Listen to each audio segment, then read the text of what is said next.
Now next is the red soil. Old igneous rocks weathered to form red soil.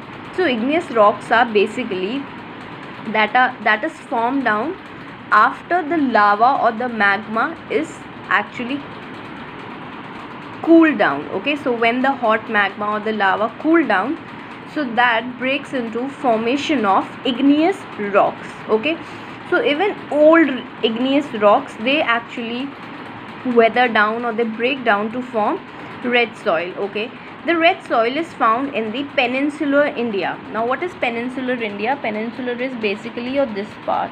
Okay, so this is your peninsular part, and red soil is indicated in orange color. So you can actually see most of this soil is in peninsular part. Okay,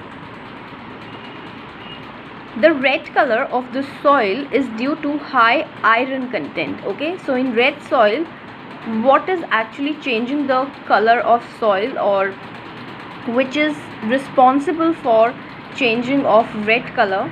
So that is iron content in this soil.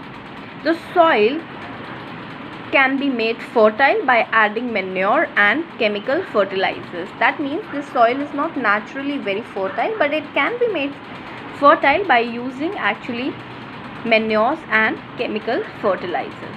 Alright. The next is the laterite soil. Laterite soil is formed when heavy rains wash away the fertile upper part of the soil. Therefore, this soil is less fertile. It is found in the Western Ghats and in the flat uplands where heavy rainfall occur. Such soil can only support pastures and shrubs. So basically this soil is formed when, due to heavy rain or any other climatic condition, the upper part of the layer is washed away. Okay, and which is the extreme most fertile part. If the upper part of the soil itself will get washed away, then the soil is not good for cultivation, or you can say agriculture. So therefore it is less fertile, and we generally find this in the Western Ghats, in the flat uplands where heavy rains occur. So it is found generally where heavy rain occurs, and since the most fertile part of the soil is washed away and it is not that fertile, so only pasture grass, you can say, is grown there, or shrubs can be grown there. Alright, so laterite soil on map is in the purple color, and you can say it is really very less.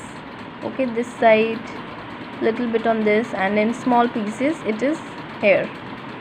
So it is very less soil.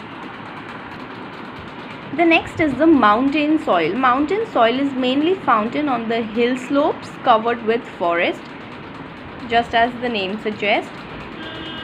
This soil is formed due to the deposition of organic matter and is thus rich in humus. It is suitable for tea, coffee and spice cultivation. Okay, so where is it found? It is found on the hill slopes covered with forest. So the slopes which are there at the hilly region and which are covered with forest, there we find mountain soil. It is rich in humus and it is more suitable for the cultivation of tea, coffee and spices. Alright, and here the soil is formed due to the deposition of organic matter, and that is why it is high in humus. The last soil present in your book is desert soil. Desert soil is formed in hot and semi-arid regions. It has a thick layer of sand. This soil lacks humus content but contains a high proportion of soluble salt. Okay, the salt which is actually there or present in the whole soil.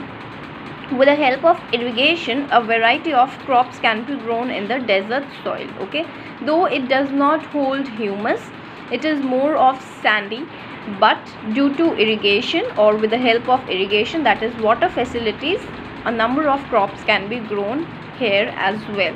Okay, so coming to the map, we have desert soil which is very clearly seen here at the Rajasthan part.